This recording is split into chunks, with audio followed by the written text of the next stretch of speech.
All right. So welcome everyone to this session. First, I would like to thank the conference organizers for giving us the space to run this session, which is on looking at how external actors may help in or assist in women's claim making in fragile settings. So what this session does is presents to you some particular case studies and then also lessons drawn from those case studies for what donors may do to enhance women's collective agency and voice. So in this session, we have 4 speakers, and the session is being co-hosted with me by Chandana Khan Moman, who is a fellow at IDS, and she works on democracy and inequality quite a lot. And she is also the lead of the governance cluster at the Institute of Development Studies. So what we will do, the session is being recorded, just to warn you that there is a recording. So once the speakers have had their chance to give us a gist or answer a specific question, we'll open up the floor for the plenary discussion. Please keep your questions coming in the chat box if you have specific questions about specific presentations, because that's the first bit we will look at. And then we'll open up the floor once we have looked at the questions in the chat box. So over to you, Chandana.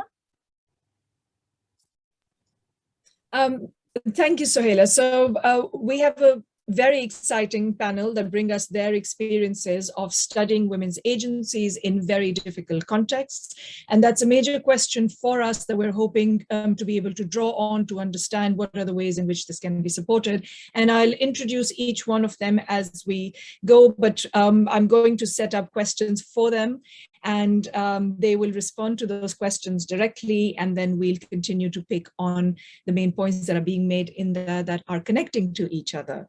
So our first speaker today is Aisha Khan, who is a researcher with the Collective for Social Science Research in Karachi, and is the author of the 2018 book, The Women's Movement in Pakistan, Activism, Islam, and Democracy.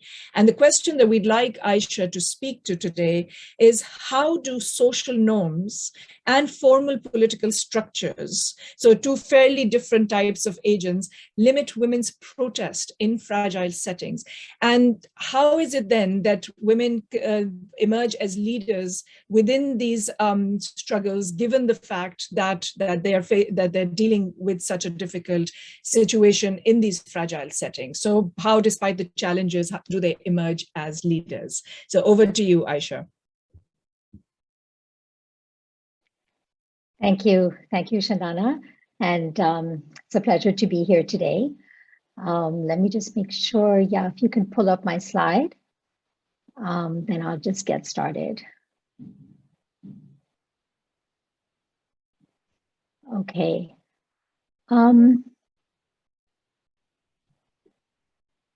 So how do social, can everyone hear me? Yeah.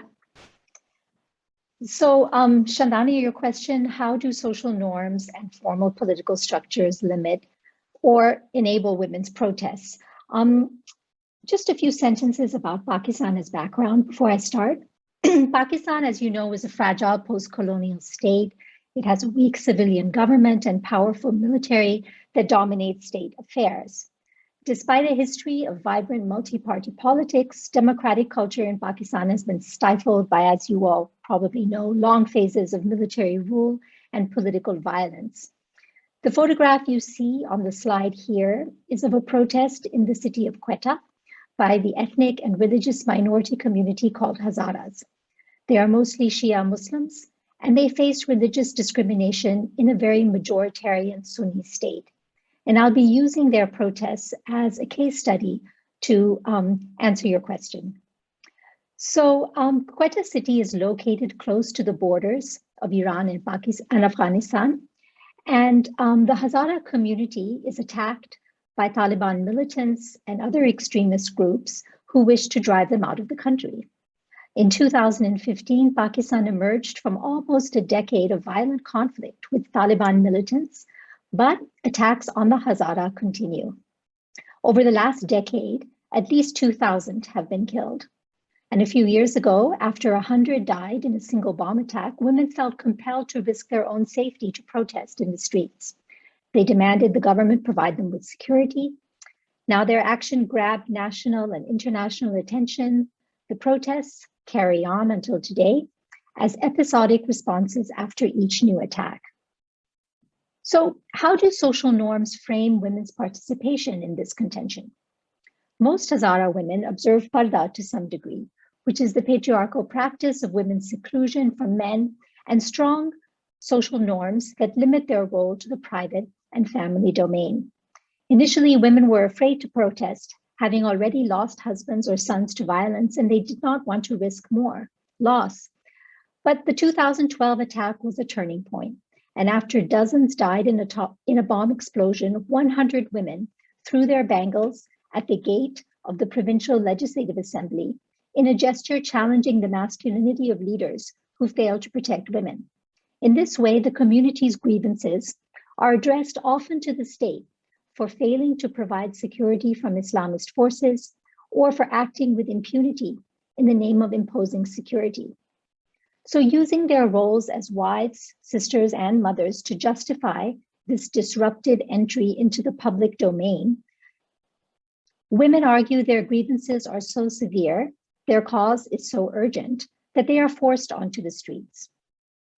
And now we turn to the role of formal political structures in shaping their contention. Well, my first observation here is that with respect to the weak writ of the Pakistani state, in Balochistan province, which is where Quetta city is located, a nationalist insurgency has been ongoing since the 1970s. The army and security agencies are accused of extrajudicial killings in response and enforced disappearances to suppress the conflict. So perhaps as a result of this vulnerability, Pakistan security agencies tend to conflate political dissent with sedition.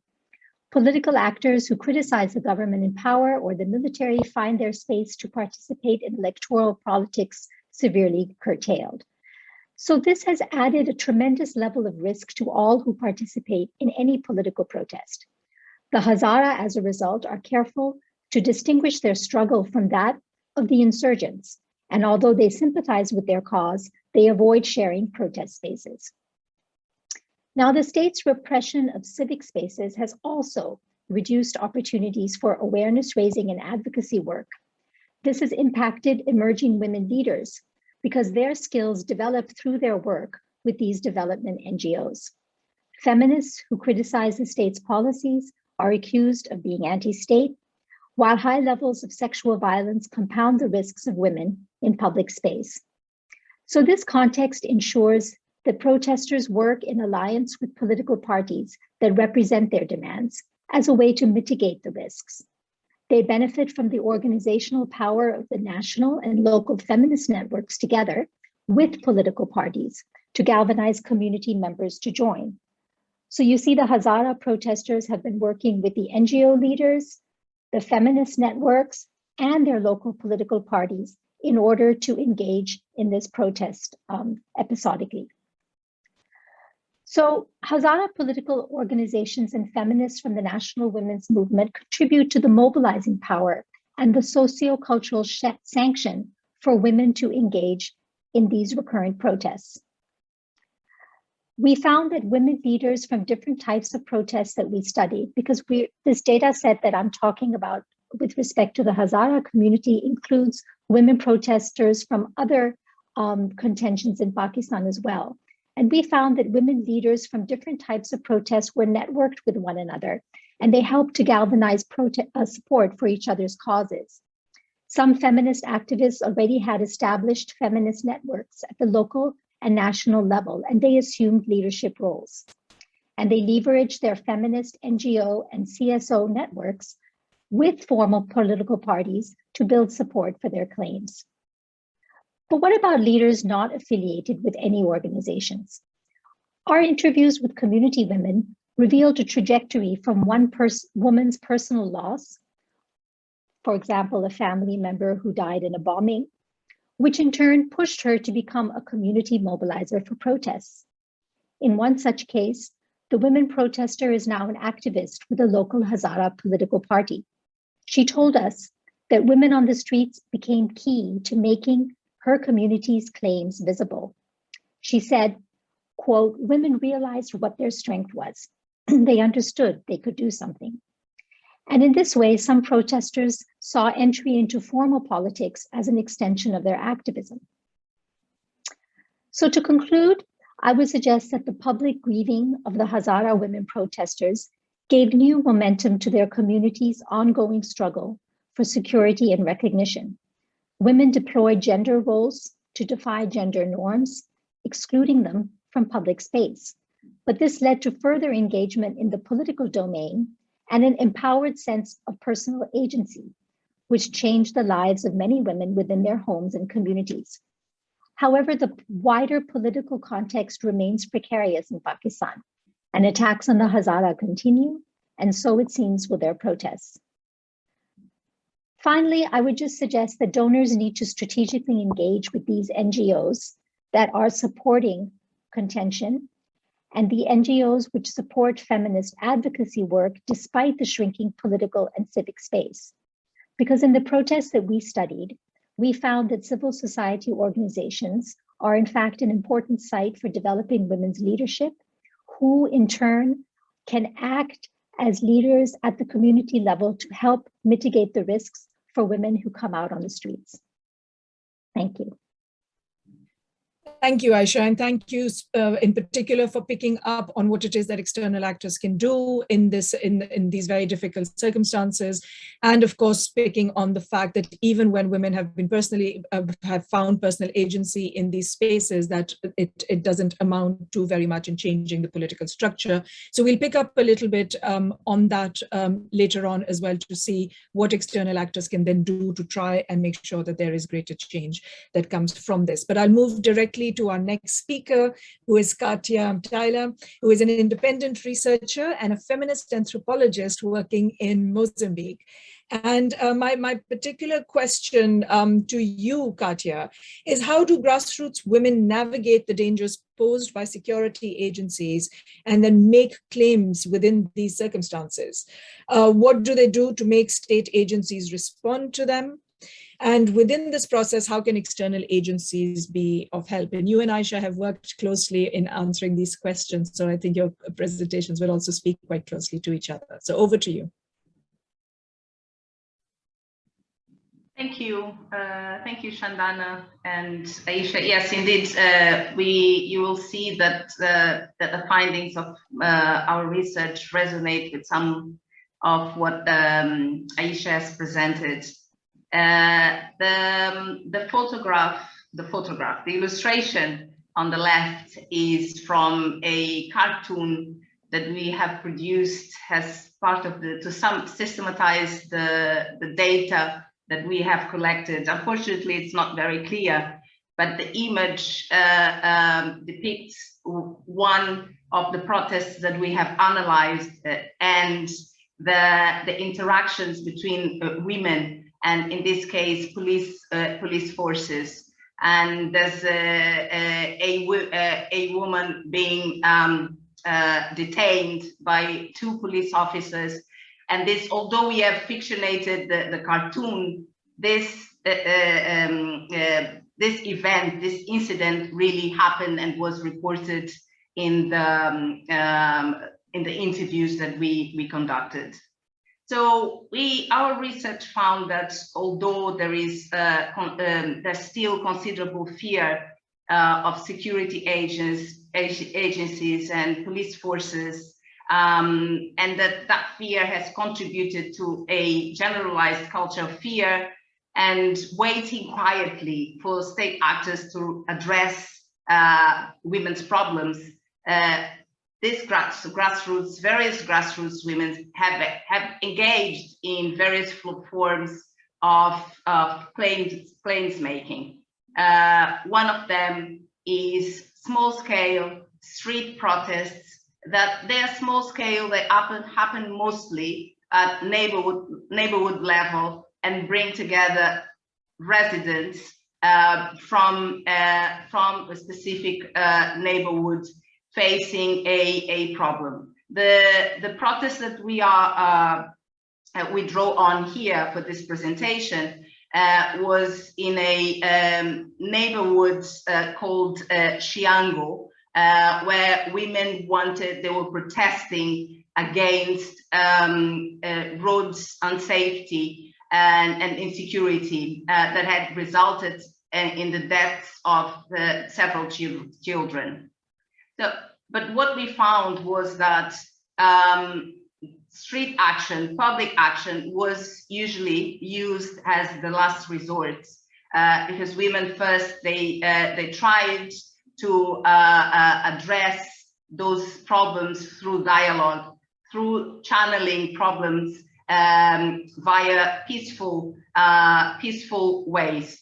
So it was when everything else failed, or the problems experienced by them escalated to levels that they considered unacceptable, that they decided that it was important to make those problems visible, to bring them to the public, and in a way challenge police forces and police repression. We also found that when women take it to the streets, they are both contesting formal problem resolution channels that exist at neighborhood and municipal level. They are contesting the inability of those channels to respond to the problems that they face. And by going to the streets, by making those problems public, they are drawing the attention of other citizens, but mostly of state actors who are perceived as holding the power to solve their problems. This form of action brings to light citizens' need for inclusive and respectful spaces and mechanisms for dialogue with public authorities. So it is in the absence of those spaces that grassroots women, they ally with each other, they mobilize each other, but also seek other alliances that can bring public awareness of the problems that they face, amplify their voices, and through that force state actors to respond and address their claims. This is needed precisely because of what this conference seeks to highlight is the asymmetric power that exists between grassroots women and state actors, and is an asymmetric power that manifests in the different access to power holders and decision makers and decision-making spaces, and the ability that different groups have to influence them. So the women that participated in our research, they are not part of any formal group. They don't belong to any formal mechanism for dialogue with public authorities, and most of them never even attended a public consultation meeting. So they are at the margins of those spaces. So external agencies and other actors, they can support initiatives that are led by informal groups, because those informal groups, they normally lack access to state actors. So it is important to support initiatives that help building bridges with formal civil society organizations that already have access to public authorities. In this case, we highlight civil society organizations and mostly women's rights NGOs because of the Mozambican context and the fact that development partners in Mozambique, they have tended to promote the improvement of accountability relations through direct support to state actors and to formal civil society organizations who are perceived as representing the voices of women and men in Mozambique, but they are more reluctant to support informal groups. Thank you. Thank you, Katya. That's really fascinating. I mean, as you said, it resonates with what Aisha said, and what we start to see here is the importance of one of the strategies that women use is to align with other groups and women in other spaces in order to be able to empower their own movement, and then be able to and especially CSOs and NGOs in their networks. And that's something that I think is coming out quite clearly from both of these talks. We will ask you later on to talk a little bit more about the responses that they received from the state and what was the process in which that happened, and to maybe detail that for us a little bit more. But there's quite clear sort of strategies that are already becoming visible across yours and Aisha's talk. So continuing on from that, our third speaker, Hala Al-Karib, is the Regional Director of the Strategic Initiative for Women in the Horn of Africa. And Hala, the question that I wanted to ask you was, how can civil society actors and external actors engage effectively to support women's leadership and networks in conflict settings? So again, very close to what Aisha and Katya have been talking about. And what are the key challenges that you saw in this relationship? Thank you very much. So I'm going to speak against my experience in the, particularly in the Horn of Africa, Sudan, South Sudan, and Somalia. Next slide. A key challenge that must be addressed in the patterns of excluding and alienating civil society or local civil society actors from the management of humanitarian crisis in conflict and post-conflict setting. It's something that has been happening for a while. It must be addressed. International actors often decide how and what kind of support to be granted without including civil society and without including people in their organization on the ground. And there is also often an expectation that civil society will be acting only as an agent to transfer the support to their own constituency and their own kind of group that they are affiliated with. And I remember several times when there were spaces that civil society actors were not allowed to attend during conflict and particularly during conflict times, in places like Darfur or in Somalia or in South Sudan. And I recognize that this may come from the assumption that local civil society actors are connected to armed actors in these conflicts and post-conflict settings. And this assumed dichotomy, from international actors while navigating local and civil conflicts, and just reducing and simplifying the whole setting into good actors that can be trusted and bad actors that cannot be trusted. It's quite dominant, in the intervention of international actors in conflicts. And this has also compromised the recognition of the full extent of conflict, related sexual and gender-based violence, for example.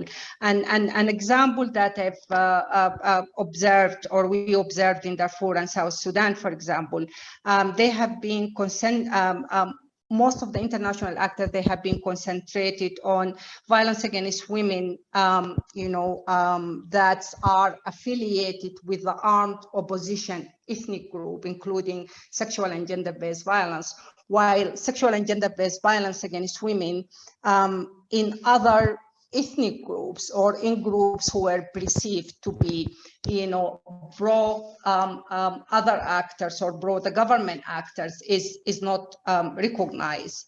Also due to the limited involvement of civil society from the start, the investments of resources is not focused enough on enabling civil society to take a leading role in conflict resolutions and negotiations towards intercommunal peace. And this is particularly needs in investment that supports women within civil society to take leadership in the process. So we always speak about the importance of women participation way later in the process, but there is this issue is not being addressed from the beginning. There is a consistent alienation.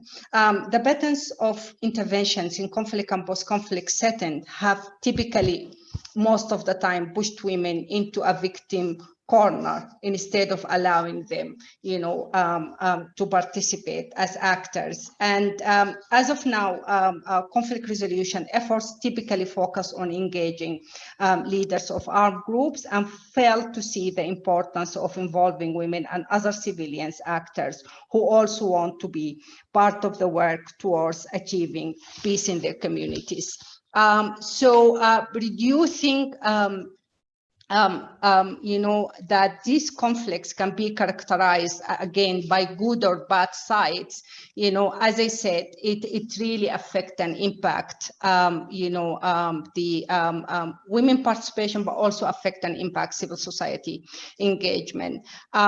Ensuring that a strong traditions of civic participations is cultivated is an essential element of a long-term lasting peace. And if we look at the cases of Somalia and Sudan, it's generally apparent that the investment in civil society role in the transitions towards peace and peaceful civic participation has been minimal.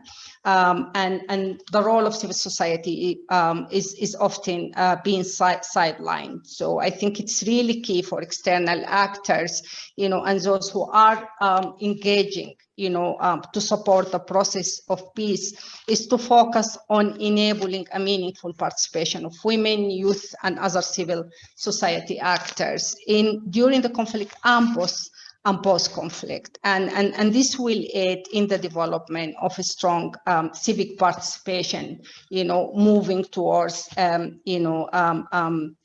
transition or a post-conflict era. In conclusion, what I would like to say, because the arguments of the neutrality is always being brought in when speaking about the intervention of international actors versus enabling civil society and civic engagements during the conflict, that the neutrality is central. History has taught us clearly that there is no neutrality by both regional and international actors and in approaching conflicts. So there is interest and there is biases in every level of the intervention. So the implicit trust of international actors and the distrust of local actors, including women and youth, is neither fair nor it's based in evidence. Thank you. Yeah. Thank you, Hala. You've really helped sort of underscore what we've already heard from Mozambique, from Pakistan, and now in the Horn of Africa. You're telling us of the importance of civil society organizations and how important it is to rely on these networks. But you've also extended that to bring in this concept of trust, and how do you build networks when you're really wondering in terms of relationships of trust, and introduced other normative principles into this. So we are going to want to go deeper into that, maybe in the discussion of how do you strengthen these links when you're asking those kinds of questions, and how do you move beyond this need for neutrality to be able to take stronger positions to support women's mobilizing. So thank you for that very much, and we'll park those questions as I move to our fourth and final speaker of the day. This is Ali Chima, who is an associate professor of economics at the Lahore University of Management Sciences and also the faculty director of the Mehboob ul Haq Research Center at the university. And Ali, you've been working on this on this question for a while. My specific question to you is, what kind of projects should be funded by donors to help academics and institutions empower women's political agency? Over to you. Thanks, Chandana. So let me kind of start with two elements of the context which I think are important and which have come through in the previous speakers. One, we're talking about sort of thinking about programs and approaches in a context where basically authoritarianism is pretty strong. And the second thing is that nationalism is sort of slowly nudging out internationalism. And the lens of a lot of donor actors has shifted towards a very clear security agenda rather than a civil society and democratic agenda. So I think the starting point is, how do you set the agenda for work in local contexts? And I don't think it's trivial, because how you set the agenda in some sense determines the relevance of the agenda, but it also sort of ensures the legitimacy of the agenda. And the typical claim that a lot of kind of work is now facing is that it's just like, you're producing agents of sort of the West, or agents of sort of security agendas in donor countries. So I think the thing that's come through, and I wanted to highlight that, is that the way donors should set agendas is to very explicitly take on board the issues being raised by women activists and women leaders in local contexts. I think it should be a bottom-up approach. I think the second thing is that within these national contexts, if you have bodies like commissions on the status of women, they become really important institutions in helping set the agenda. But drawing on all three of the previous speakers' work, I think one big challenge for the commissions is not to only listen to the voices at the national level, but look at women's activism at the subnational level. So there has to be a framework of engagement that goes beyond the central and beyond basically the formal, and goes to the subnational and sort of informal. So that's kind of, I think, the important starting point. The second thing, if we can move to the next slide, please. What's pretty clear, since we're talking about women's political enforcement, and this is kind of a big shift that you see kind of in feminist movements in the South, but also I think there's greater recognition now coming from academic work, is that the roots of women's political empowerment are really sort of found in patriarchal relations. So basically, politics is personal, and you can't separate the social space from the political space. So when we think about sort of actions or programs, we have to sort of take on board a more augmented gender analysis framework, which takes into account three things. The first is the strength of women's collective action. You heard amazing stories of the kind of stuff that's happening, of spontaneous movements that are erupting. Women are not sort of inactive agents. They're not silent agents. But at the same time, we have to look at the other side, which is, what are the attitudes and norms towards participation in households and communities? And given kind of lack of public safety, what is women's dependence on men? In some sense, what's the nature of patriarchal relations? And as I have this quote from Naila Kabir, this is, and she says, few cultures operate with starkly dichotomous distributions of power, with men making all the decisions and women making none. That's not the world. The world is not black and white. This is all negotiated. But for each context, we have to have a framing in which we see what is possible and what the space for agency is, and how it's curtailed by patriarchal relations and norms. And that will tell us what is feasible and what is not feasible. The third thing, which I think is important, and I want to go back to what Aisha said, that there is a connection. So there's kind of social, then there's civic action, then there is kind of the political players, and a lot of these things connect together. So the political gatekeepers and how entry into leadership position in politics occurs for women becomes really central.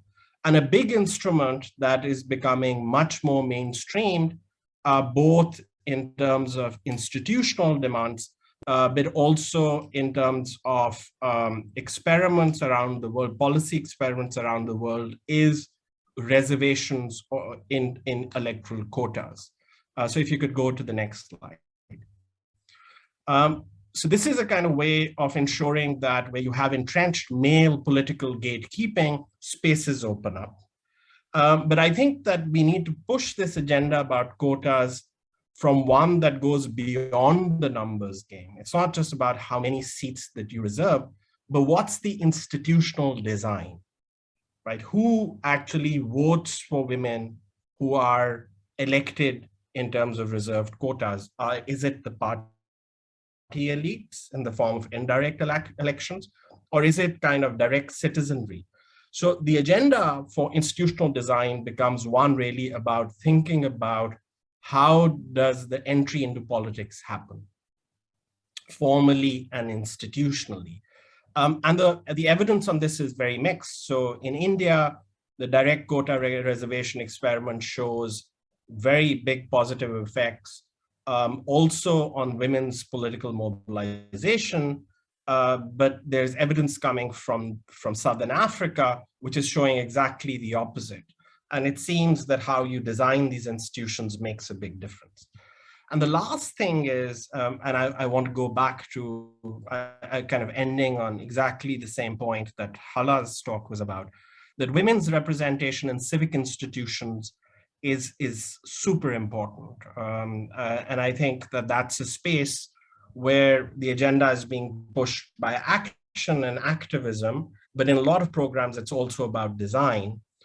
So this is kind of some work that I've recently been doing on sort of community policing in Pakistan in kind of fragile settings. And what this is showing is issues that are raised in deliberative bodies of community policing. The blue bars are open forums where in communities where anybody could have attended, but they de facto become effectively male forums. And the orange bars are segregated forums for women. And I'm just kind of plotting the issues that are raised, and you can see that where the orange bars are bigger, which is sort of issues like domestic and child abuse, eve teasing. These are issues that are raised in forums which are women-only forums. But when you convert them into open forums, very few women turn up, and these issues kind of disappear. So how do you actually design the space for for civic action, right? How do you kind of create safer spaces where women can be enabled is, again, I think, an important part of the design conversation that can happen, particularly when you're talking about designed programs. So let me kind of end with that. Thank you, Ali. You've introduced three very specific points to this conversation that we've been having. One is by picking up on the fact that context is so important across all of these, in all these settings, but that what we're seeing is fairly common trends in those settings of the sorts of regimes and the sorts of norms that we're now seeing with moves towards closing civic spaces and the rise of authoritarianism now. You've also then taken us into households and talked about the importance of looking at women's constraints that they face from inside those households, and bringing us then to the importance of design and the extent to which donors really should be engaging with that, and moving away from the national level on that. So those are really important points that speak to the context in which all the three other speakers have also spoken. So it's giving us this sort of sense of the fact that we're interested in how women organize, we're interested in how they get to leadership positions in these very difficult spaces, and then how external actors can step into those spaces to support them. And we've talked centrally, I mean, if I was to try and summarize this, the importance of networks, the importance of trust networks, the importance of multiple constraints, a recognition of this, and then donors working with civil society actors, but where Ali took us towards the end was also to extend that beyond civil society networks only to also talk about institutional design.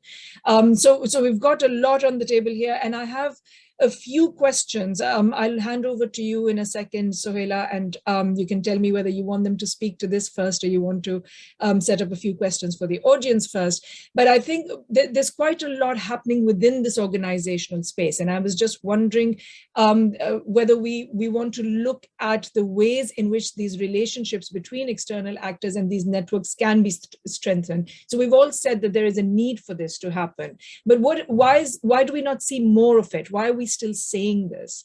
And why do we not see more of these relationships happening? Why are donors not creating those relationships with CSO-led networks, and why are they not being informed in this process through the bottom-up structure that Ali suggested? So I'd like to stop with that question, and then over to you, Sohaila. Sohaila, should we ask them to speak to this before you take it to the audience? Sure, because I don't see any questions in the chat box. So please do pose your questions in the chat box, or if you want to ask a question, like you can unmute yourself or use the raise hand function. Before we go to the audience, perhaps speakers would like to respond to Chandana's query. You are all in different contexts, and why are donors doing more of this if we know that this is what would work? Yes, Aisha, go ahead. You know, Chandana, I think that donors in the Pakistan context are really hampered by the fact that the government is reluctant to allow them to do big programs that fund political participation and electoral support of the kind that Ali was talking about, as well as developing claims making at the local level to actually come through the system. I'm thinking in particular of the former DFID, now part of FCDO, which funded big programs, both in consolidating democratic spaces, as well as in supporting exactly what Ali was saying. How do you get local community voices to make their claims through the political system, as well as the officialdom, the engagement with state agencies at the local and district level? And that program was called Awaz. Now, the thing is that actually the program at the local level, because of what it was doing in terms of mobilizing both men and women to become more efficient and more effectively engaged with the government and with electoral politics, was actually considered a threat politically at the local level. And I think that in a context where the government is shrinking civic space, as well as becoming increasingly authoritarian, it's also restricting the space for donors to invest heavily in this kind of work. So now the donors are wondering, was it worth the money at all that we spent on this in the last 10 years if the state is moving in a certain direction? So I think we have to acknowledge that also. There's a real tension there. And the donors don't want to make it impossible to function in a country like Pakistan anymore. So they also have to negotiate with the state.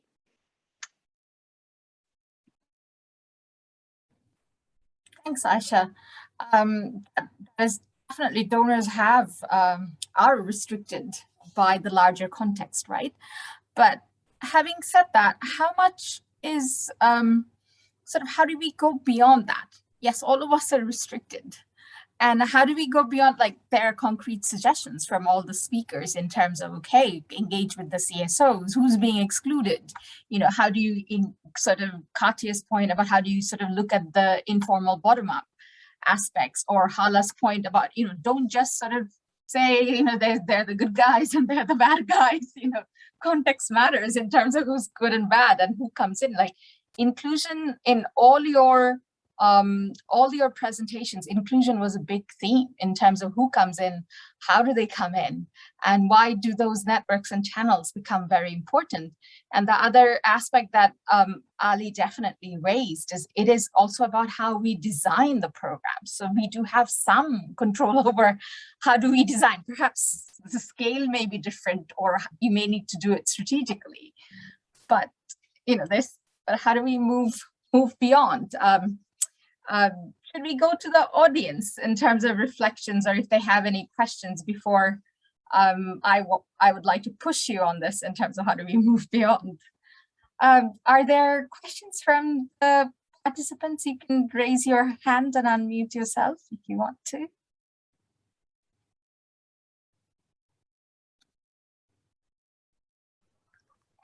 Maybe I can say something. Yes, sure, Hala. Yeah, I just wanted, just listening to all the presenters, and I mean, the whole issue of taking responsibility of the armed conflicts and owning, and I'm just speaking from the Horn of Africa perspective, and owning, all the ramifications of it, and that's really an issue. There is a heritage and a culture, that's actually has been running in the post-colonial state in the Horn of Africa, where armed conflicts is not really owned by the local actors, by civil society. So immediately the the issue and in their different structures, so basically it's and I can never forget, one time I was in Darfur, and that was like 10 years ago, and I was caught up in a village where it was attacked by armed militia, and a lot of people died that day, and I've had a meeting with the women immediately after this, and some of the women, they lost relatives and things like that. So we went to the funeral, and then we sat and talked, and I said, what do you think? What can we do? How can we end this? And what they said, we're just waiting for the, we're waiting for the Hawaii, we're waiting for the white people to come and resolve this, so and so create, and that was really created and just implanted in the conscious and the awareness, by undermining the role of civil society. My organizations, it took us like really years to get a permission to use the UN flights to go to conflict areas, because we were not quote unquote international organizations, so I mean, so we're not trusted as a women organization that's want to work in addressing sexual and gender-based violence in a conflict setting. And that's really, going through the long cycle of conflicts, in places like Somalia, you would see the impact of that, it's that dependency on other resolving, while our challenges, while civil society role is being suppressed. Yeah. Thanks, Hala. That's about like multiple challenges in multiple fronts. There's our own psyche about if you're thinking externals will come and fix it, while we also undermine what's there locally, but also structures in terms of who has access to the flights, right? Who counts, and of course the important question of trust, which Chandana also raised in terms of how do you build trust? I mean, not just between the community and the civil society organizations, but if you're going to access officialdom, you also need that trust built and that relationship. Are there any questions from the audience, or we can ask the panelists to respond to what they're hearing and any particular question or issue that they heard from other co-panelists that they want to respond to? Katya, Ali, you haven't spoken. Yeah, sorry, go ahead. Go ahead, Ali. Okay.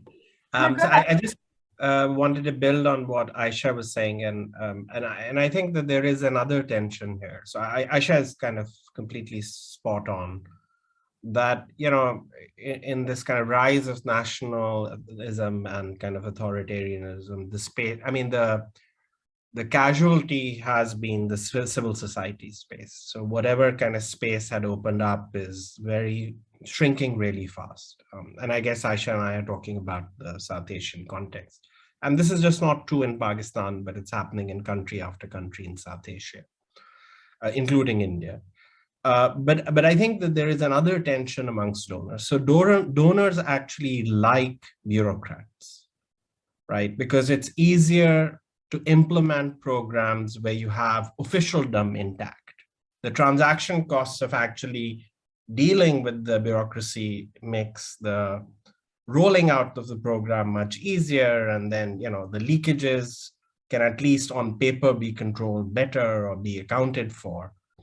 Once you kind of step away from that, you are dealing with the mess of kind of deliberation and contestation. And, you know, very frankly, donors have been unable to invent procedures and processes to deal with that mess. So a lot of the times they are empowering the bureaucrats and then trying to sort of use that channel to say open deliberation. So I think that kind of tension, and I think there's a lesson from Afghanistan, that, you know, for 20 years, there was a kind of political design that was backed in Afghanistan. And clearly they got it completely wrong. I mean, you couldn't get it more wrong than that. So the idea is that if you could, within the state structure, open up spaces where there could be pluralistic discourse in some sense, and that kind of opens spaces for disenfranchised groups, you can find places, you know, or particular areas which are less contested, right? Take education, take whatever, health. These are places where, you know, sort of there's a lot of engagement with women, and you can open up kind of spaces over there for deliberated action, and that could start to have spillovers. But then even over there, if you end up sort of strengthening the centralizing authority and the, you know, official authority only, then there's a problem. Building on that, Sohail, I was just wondering if I could jump in. Could we actually just question the very premise of our talk today? Is, should we be looking at external actors then, or is the question that we're asking here entirely a political one, and that requires a restructuring internally, politically, which is of course a sticky situation given the context that we're talking about here. But is this then really the role for external actors, and should we be looking to them to be able to manage this, as Hala said, waiting for them to come in and do this? Is that going to happen? Is that even something we should be doing? I guess it depends on how you come in and do stuff. I mean, of course, this is almost reminds me of how you sort of think of men's role in women's rights movements. Yes, please do come in as allies. Don't come in to set the agenda and take over it, you know. So there's that in terms of look at what we want and how we want you to be included. I guess that's what we are also hearing from, like, you know, look at yourselves, look at the systems, look at the structures, look at the context, look at where the demands are, but also the risks of what you do and the impact of it. Katya has very patiently been waiting, and you put in the chat box saying donors themselves are bureaucrats in response to Ali's question. So bureaucrats, sort of understanding bureaucrats, and there's an implicit kind of, so do you want to elaborate on that? Yeah, I won't repeat what Ali said, because I think his point was very clear. And but we are dealing with people who operate under certain structures and mechanisms. So the tendency is to work with those with whom we are most familiar with whose ways of working we can relate best. But I think that there's also an issue of accountability in general, because we are, and that takes us back to your point, Suela, is that donors and various other actors, they need to be accountable to what they do, but also what they don't do, with whom they work, why they work with those groups and not with other groups. And when I see donor reports, I see them stating what has been done, how much money has been allocated, some of the achievements, but not the rationale. Why have we made those choices? Why did we go to X and Y network? Oh, we brought in X and Y international organization. And I was able to attend one of the sessions this morning on feminist knowledge management, because I was interested in the conversation around knowledge hierarchies. And Ala's point around good and bad actors. It relates in a way to this idea, very flawed idea, that international humanitarian actors are altruistic and benevolent, and local actors are selfish, savages, and they only kill each other. Yeah. But it also relates to ideas around expertise. You know, whose expertise, technical expertise and experience counts. Yeah, who are you to go to a conflict area? We have been in X, Y, and Z country. You've only been here. So those dynamics don't help that certain groups are, they actually enable the exclusion and marginalization of other groups. But it's not just donors doing that. And we have been, I guess, we all talked about civil society actors. We mentioned NGOs, but there are other civil society actors beyond NGOs. And NGOs have their problems also. And NGOs and civil society actors also reproduce those inequalities, you know, those practices, talking to each other, wanting to reach out to donors and to those centers of influence, and really forgetting those groups of people that they supposedly, whose interests they supposedly represent.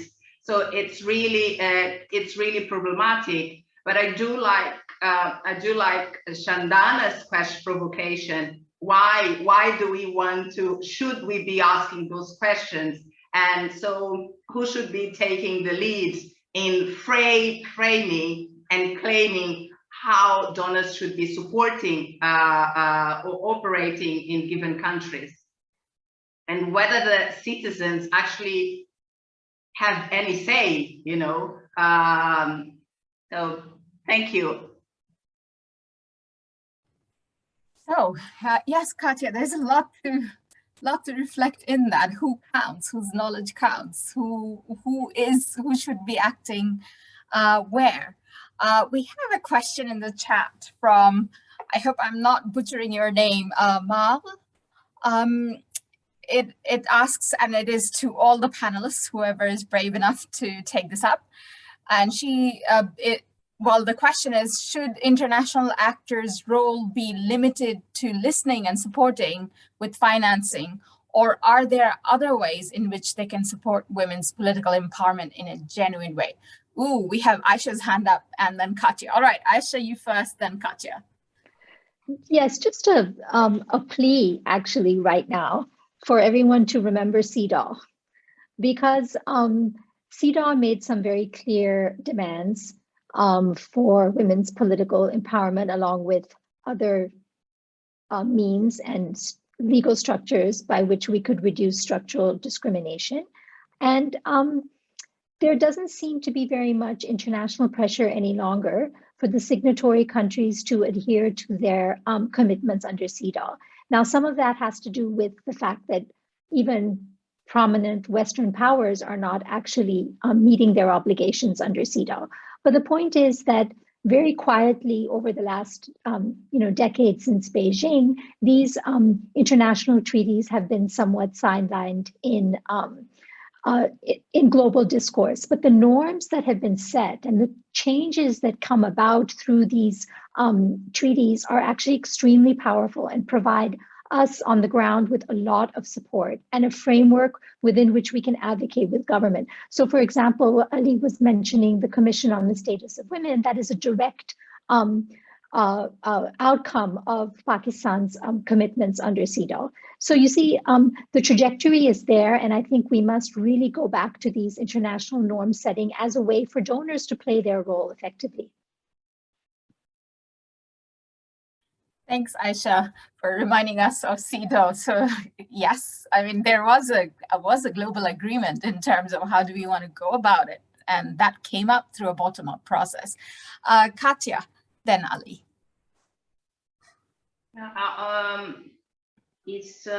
Well, should international actors' roles be limited to listening, or supporting with financing, or there are other ways in which they can support women's political empowerment in a genuine way. It reminds me of a conversation I had a couple of weeks with a new, recently created and still informal group of advocacy group that is advocating against disrespect and abuse in institutional delivery. And what was interesting about the conversation when we asked about, so who is supporting the campaign? Who is with you in this? And she listed she listed donors, international actors, and local NGOs, and then she differentiated. No, we asked her about collaboration, the relations that she has with those, that her group has with the different organizations. And she said, oh, well, there are different types of collaboration. There's passive collaboration and there's active collaboration. For her, passive collaboration was listening and supporting with funding and putting your logo in a campaign. Active collaboration was being there, engaging in conversations, discussing, brainstorming, not just listening, giving your opinion, even if you can't do it openly, publicly, but engage, get to know people, build relationships with people located in different organizational settings, so that you are able to have a network of people with whom you can not only strategize, but also seek advice, you know, on how to position. So political support is very important. Being there with ideas, being there with knowledge, being there with challenges, talking about challenges, because there's this mystique around international actors that it's almost, and I appreciate the question because it's very genuine, it's very candid, but we don't have that kind of candid conversations between international and national actors on an everyday basis. Thank you. So again, the issue about trust, you know. Ali, you had your hand up. Yeah, I think sort of Aisha is kind of spot on. I think sort of having sort of these global commitments and having a framework which flows out of them is something which should define donor action as well. And I think sort of along with CEDAW, basically you have SDGs, and on sort of this agenda, SDGs are pretty clear. All countries are signed up to SDGs. The problem is that a lot of donor programming is not centered around the SDG goals. It's centered around other goals, right? So, you know, the Afghanistan was not meeting SDGs even before, but suddenly women's education has become a big issue. What that does is it kind of delegitimizes the whole agenda.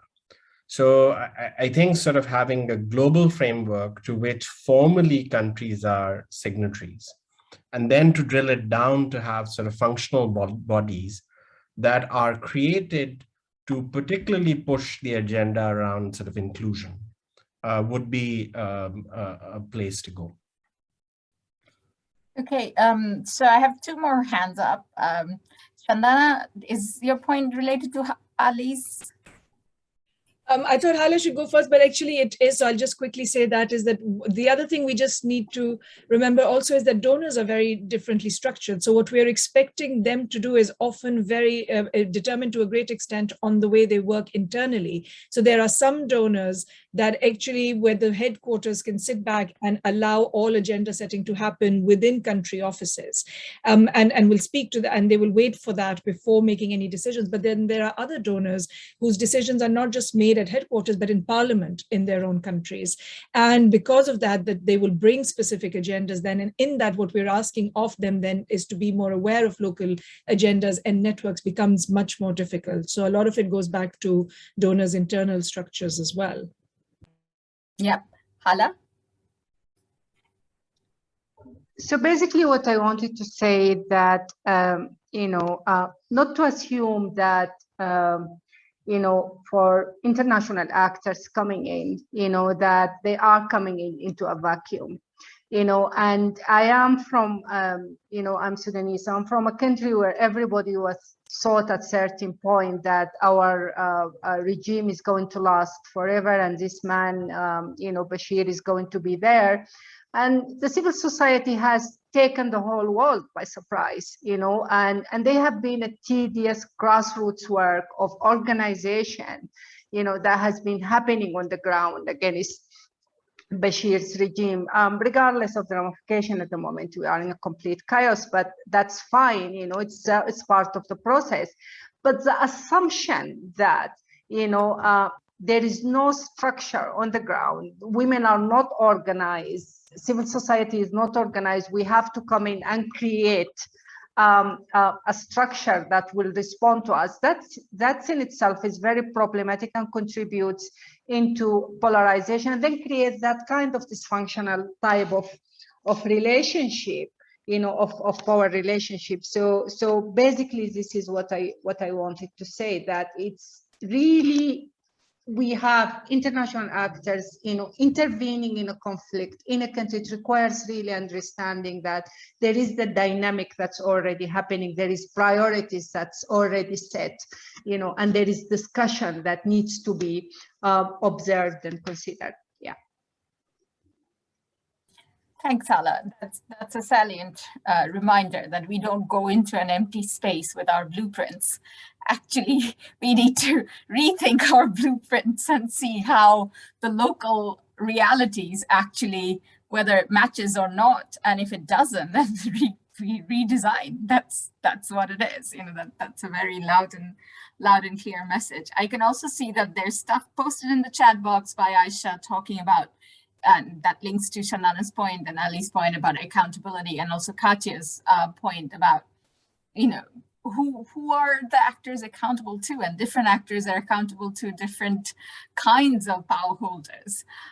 But the important bit here is, of course, there's the whole debate around philanthropic organizations and who do they answer to, because they are a big player in terms of women's rights and gender equality agenda. But there's also the issue about, when we talk about accountability and then sort of donor agencies answering in their national parliaments, or in sort of accountable to sort of their particular mechanisms in terms of spending, in terms of agenda, in terms of etc. and all that. But if you are working in a different context, how do you ensure that voices of the people that you work with or you go in to work with in another country is actually heard in that accountability process? So, whether national parliaments take that into account in the donor countries, do the taxpayers get to hear actually what's happening on the ground? So, that came up quite hugely in terms of the recent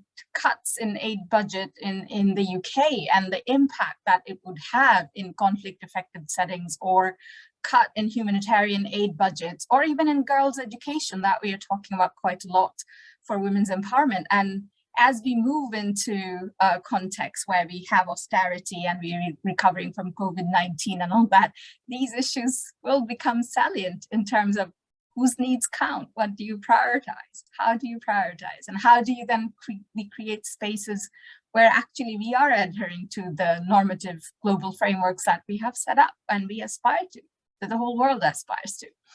So having said that, we have only 2 minutes left. So are there any burning points that my panelists would like to raise, or the participants would like to say, this is the time to speak up or hold your peace?